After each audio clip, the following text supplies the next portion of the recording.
Welcome to the deep dive. Mm. We're diving into something pretty important today, improving your English fluency, which is a really valuable skill to have. Yeah.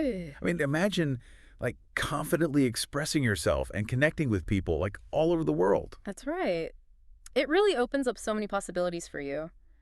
I actually learned a second language myself, Oh, wow. so I know firsthand the challenges and rewards that come with that whole journey. That's so cool. So we're going to deep dive into some really fascinating research and expert advice on fluency. Okay. We'll explore some of those common roadblocks that, might Yeah. be holding you back. Yeah. But more importantly, uncover those practical techniques to overcome them and boost your speaking confidence. It's interesting because a lot of those obstacles really stem from our own mindset and habits. Right. And one thing that really stood out to me was how babies learn to speak. Mm-hmm. They're fearless. They are. They're just like babbling away, making tons of mistakes along the way. Yeah. It's a fantastic illustration of how important it is to embrace imperfection. Yeah. They're not self-conscious about making mistakes. They're simply focused on communication. Exactly. If a baby can do it, why not us? Right. Right? Yeah. So let's face it, sometimes speaking English can feel like navigating a linguistic maze. Mm-hmm. What are some of those common obstacles that people encounter, on their journey to fluency? Well, one of the biggest hurdles is the fear of making mistakes. It's completely natural to feel nervous or embarrassed when you're speaking a language that's not your native tongue. Oh, yeah. Our brains are kind of wired to avoid situations that could lead to negative social feedback. But isn't that fear holding us back from actually becoming more fluent? Absolutely. It can create a vicious cycle. Yeah. We worry about making mistakes, so we hesitate to speak. Right. And then we don't get enough practice, which in turn reinforces our fear. It's like we're trapped in this linguistic quicksand. Yes, exactly. Another common obstacle that was pointed out in our research is the habit of translating in our heads. Yes. You mean like creating a mental word-for-word translation before we speak? Exactly. It's like taking the scenic route instead of hopping on the Fluency Expressway. Mhm. It slows us down, and it can make our speech sound less natural. And our sources also pointed to a lack of practice as a major roadblock. Yes. It sounds obvious, but it's easy to underestimate just how much speaking practice contributes to fluency. Think of it like any other skill. Okay. If you want to get good at playing the piano, you need to practice regularly. The same applies to speaking English. Yeah. It's a muscle that needs to be exercised. And of course, vocabulary plays a huge role. Oh, yeah. If we don't have a wide enough range of words and phrases at our disposal, Yeah. it's like trying to paint a masterpiece with a limited palette. Right. A limited vocabulary can make us feel restricted and unable to fully express ourselves. Mm-hmm. It's important to constantly expand our word bank by reading, listening, and actively using new words and expressions. And then there's the grammar gremlin. Oh, yeah. Sometimes we get so caught up in trying to follow all the rules that we lose sight of the bigger picture, Yes. communicating effectively. It's a classic case of overthinking. While grammar is important, it shouldn't become a barrier to fluency. Sometimes we need to loosen up and just focus on getting our message across. Yeah. Okay, so we've identified some of those fluency foes, Yeah. those sneaky obstacles that can trip us up. Right. But here's the good news. Our sources reveal a whole arsenal of techniques Yes. to help us conquer those challenges and unleash our inner English speaker. That's right. And a lot of these techniques are surprisingly simple and fun to implement. Okay, I'm intrigued. Yeah. Let's start with this one called shadowing. Okay. Sounds kind of mysterious. It's actually quite straightforward. The idea is to listen to native speakers, and it could be from a podcast, a TV show, an audiobook, anything you enjoy. And you repeat what they say, trying to match their pronunciation, their intonation, even their pace. So it's like mimicking our way to fluency. Exactly. Our sources suggest that shadowing can be incredibly effective for improving pronunciation, reducing accent, and developing a more natural flow of speech. What's fascinating about shadowing is it taps into our brain's natural ability to mimic sounds and patterns. So by repeatedly hearing and repeating correct pronunciation, we're essentially rewiring our brains Wow. to produce those sounds more naturally. So it's like training our tongues to dance to the rhythm of English. Exact. I like that. Yeah. What about this 30-second speaking challenge? Okay. Sounds a bit intimidating. Don't worry, it's not as intense as it sounds. Mhm. The challenge is simply to pick any topic, and it could be something you're passionate about, something you read in the news, or even what you had for breakfast. Okay. And talk about it for 30 seconds straight without stopping. So I just talked to myself for 30 seconds. Oh. Isn't that a little strange? It might feel unusual at first, but that's part of the point.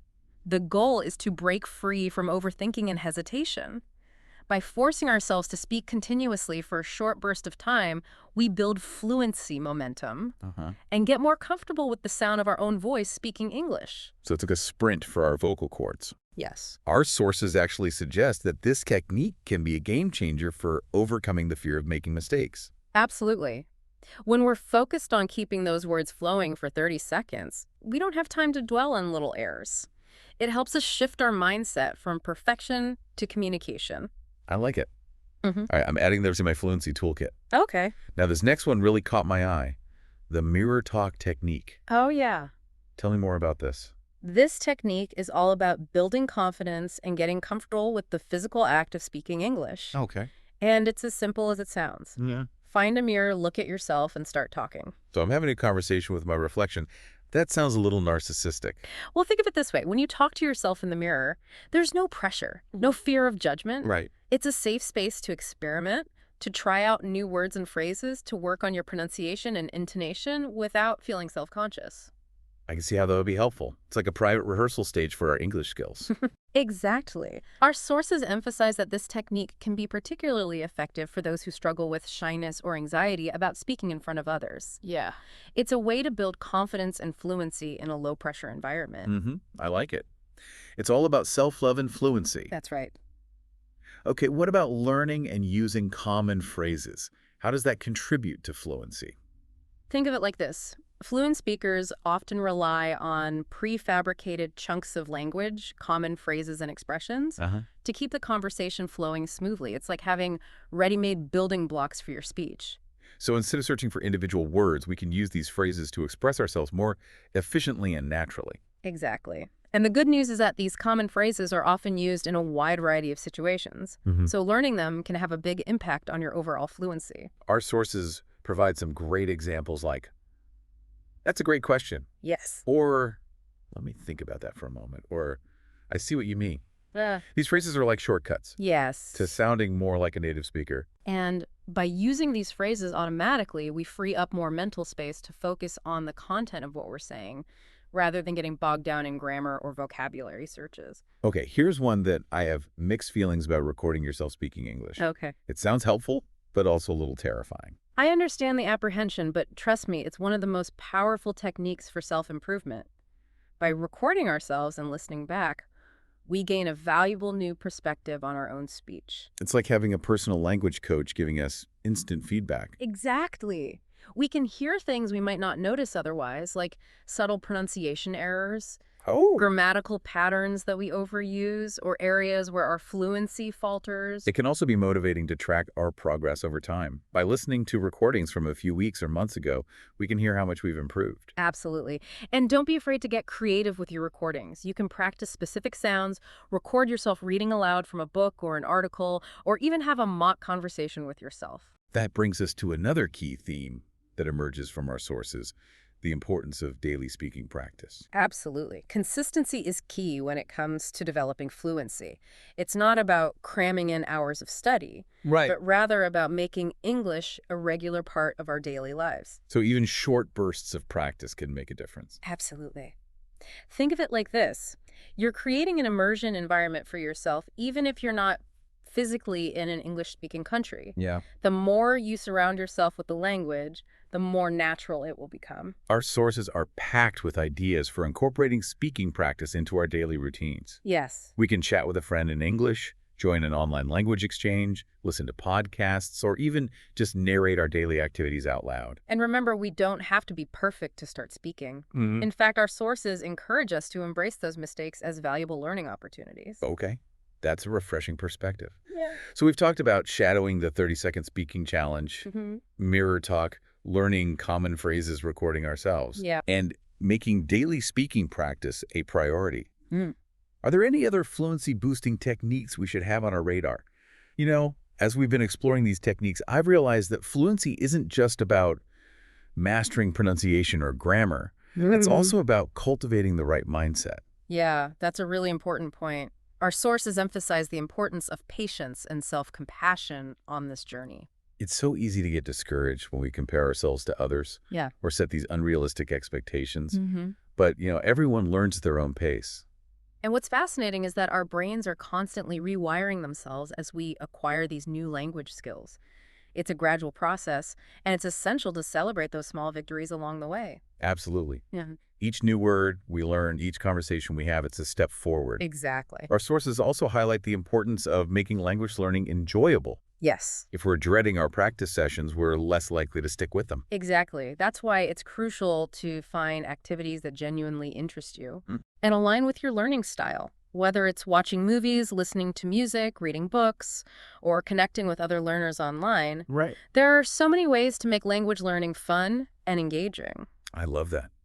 It's about finding the joy in the journey, not just focusing on the destination. That's right. Speaking of destinations, one of our sources suggests setting a specific fluency goal to keep yourself motivated. Yeah, that's a great strategy.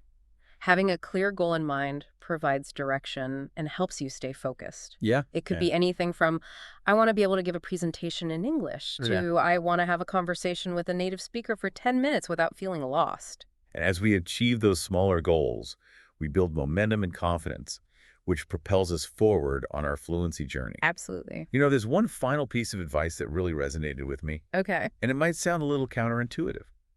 One of our sources actually encourages us to intentionally make mistakes. Interesting. It might seem strange, but the idea is to desensitize ourselves to the fear of being wrong. The more comfortable we are with making mistakes, the less likely we are to freeze up when speaking. So it's about embracing those imperfections as part of the learning process. Yeah, I like that. It takes the pressure off. Exactly. Fluency isn't about perfection, it's about communication. It's about connecting with others, sharing our ideas, and experiencing the world in a richer, more meaningful way. So to wrap things up, we've learned that while there are common obstacles on the path to fluency, there are also practical and effective techniques to overcome them. That's right. We've explored everything from shadowing and the 30-second speaking challenge to the power of daily practice and the importance of celebrating our progress. The key takeaway: keep practicing, keep experimenting, and most importantly, keep believing in your ability to achieve fluency. The world is waiting to hear your voice. That's it for our deep dive into unlocking English fluency. We hope you found these insights valuable and are feeling inspired to continue your language learning adventure. Until next time.